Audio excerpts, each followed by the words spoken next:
qual que é a diferença do capiaçu com a cana. Ah, mas alguém te quis te vender isso daí, um vendedor. Que era mais produtivo, né, o capiaçu, pra fazer cortar e dar pro gado.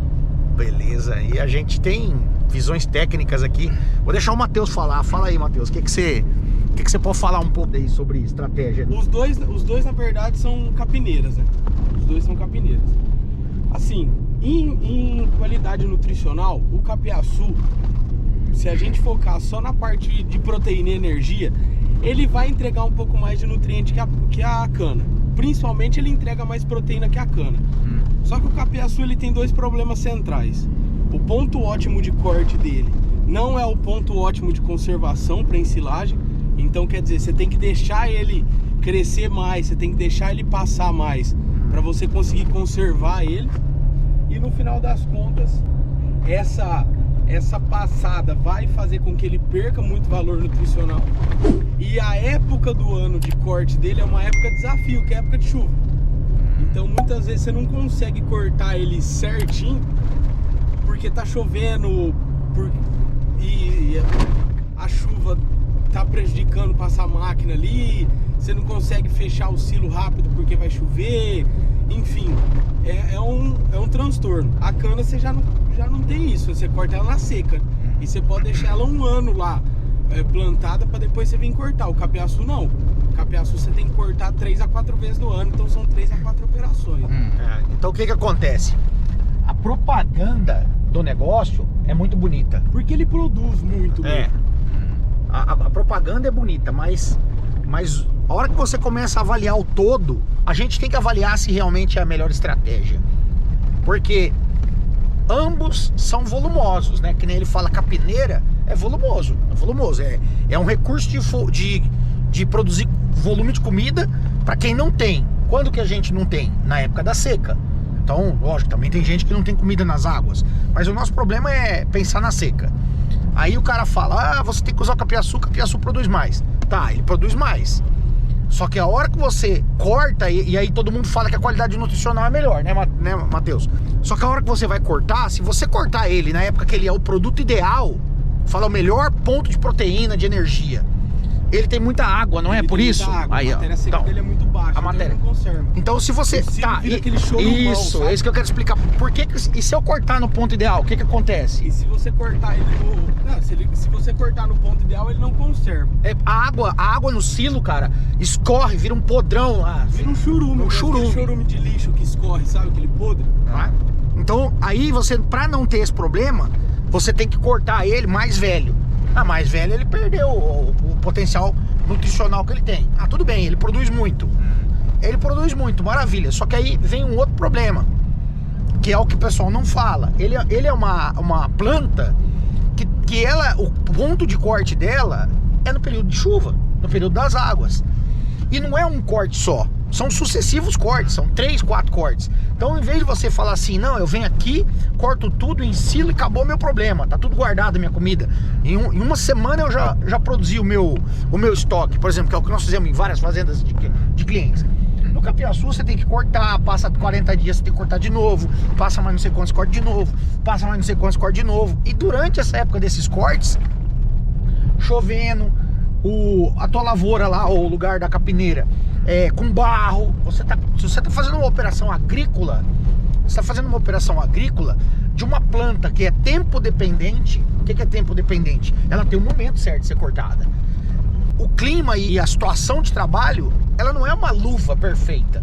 O pessoal não entende isso daí. Na verdade, muita gente sabe, mas todo mundo que propaga essa ideia não explica essa outra situação. Aí, por que a gente usa a cana-de-açúcar no caso, nos nossos clientes?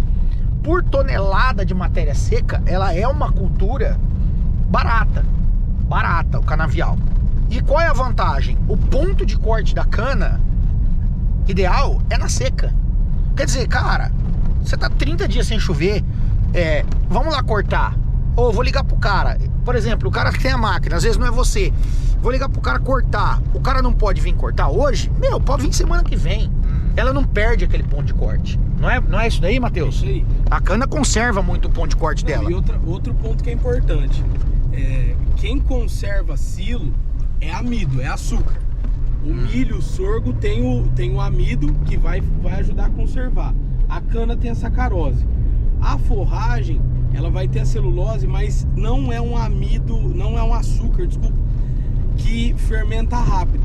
Então assim, qualquer erro que você dá no capiaçu, ele já perdeu muito essa parte de carboidrato dele. Então a hora que você joga no silo, você fala assim, vai bichão, agora começa a fermentar para conservar para mim. Ele vai estar com açúcar baixo, ele não conserva bem.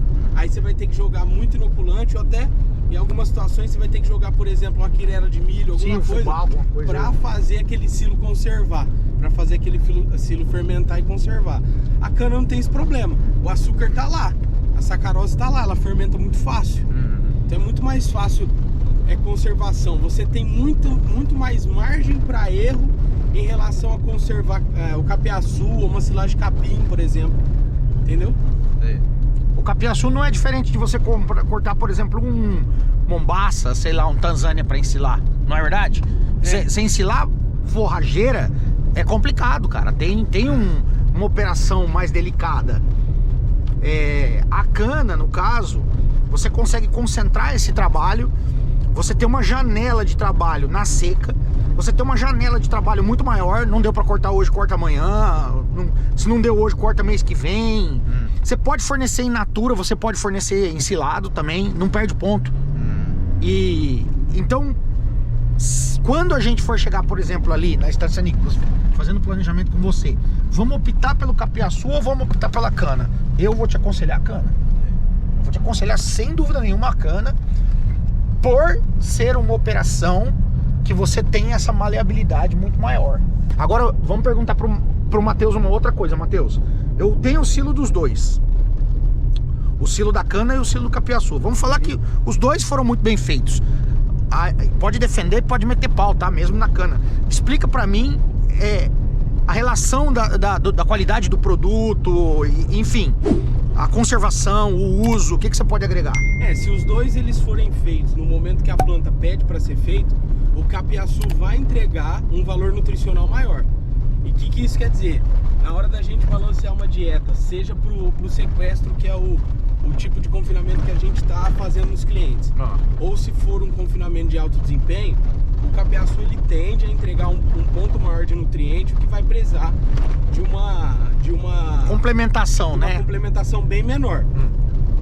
Mas como não é o grosso do ocorrido no capiaçu, a gente acaba trabalhando ele quase que na mesma proporção de ração ou de complemento que trabalharia na cana, por exemplo. O valor nutricional de uma silagem de capiaçu, você lembra?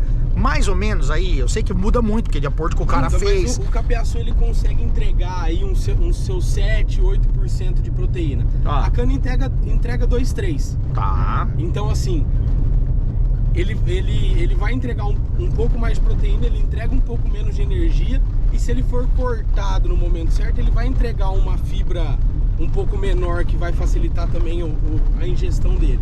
Mas o grande problema é a operação. A gente não consegue esses pontos por causa de operação. Não dá para fazer a operação ideal dele. É muito difícil. Então a cana, ela pelo menos me traz uma previsibilidade muito melhor no que diz respeito a valor nutricional. Então eu já consigo planejar de forma muito mais fácil daquilo que eu vou precisar ter para, tipo assim, se eu complementar em relação ao confinamento que eu quero fazer ali dentro da fazenda. Talvez tentando explicar, vamos pensar em média brasileira. Se eu pegar 10 fazendas e fazer, e quando eu falo 10 fazendas, com as suas complexidades, que nada é perfeito, né? Então um cara trabalha melhor, um cara trabalha pior, o outro trabalha pior ainda, o outro trabalha médio. Se eu pegar 10 propriedades que fazem silagem de cana, em comparação com 10 propriedades que vão fazer a silagem de capiaçu, eu tenho uma média de produto muito mais estável na cana do que no capiaçu? Muito mais estável, muito mais estável. O capiaçu, provavelmente eu vou encontrar 10 resultados diferentes. E na cana eu vou encontrar 9 ou 8 mais iguais. Então aí o que acontece? É uma estratégia? É uma estratégia. É melhor ter comida do que não ter, tá? Isso aí é fato. É o milagre que tá todo mundo falando por aí? Não.